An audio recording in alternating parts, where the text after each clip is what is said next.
Pour nous, 2010, c'est une année extraordinaire qui est au même niveau que 2009 et 2005.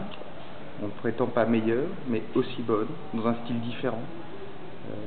Le fait qu'il y ait eu cette longue période de sécheresse qui a duré 3 mois, qu'on n'avait jamais vu avant, qu'on a vu qu'en 2009 et qu'en 2005, jamais dans le passé auparavant, associé à une fraîcheur particulière, surtout au mois d'août, un temps relativement frais qui a permis de conserver toute l'acidité et la fraîcheur. Donc c'est la première fois qu'à Bordeaux, on a à la fois des raisins parfaitement mûrs, avec un haut niveau d'acidité. On n'avait jamais vu ça. Avant, l'acidité était toujours associée à un côté de sous-maturité. Voilà, c'est la première fois qu'à Bordeaux on a cela. Donc finalement c'était assez facile. Les dates de vendange, on pouvait nous-mêmes les déterminer. Les prévisions météorologiques étaient superbes. Donc on a pu décider des dates de vendange.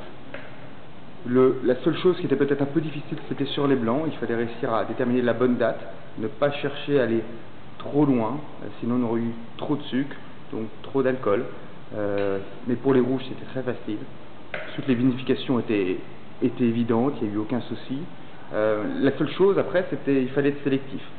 Parce que, à nouveau, vous pouviez avoir sur les terroirs les moins bons des hauts degrés alcooliques. On a eu des merlots à 16 degrés, des cabernets sauvignons à 15 degrés. C'est pour ça qu'aujourd'hui, à Château-Margaux, on a un 3e vin, on a également une 4e sélection pour mettre justement ces moins bonnes parcelles.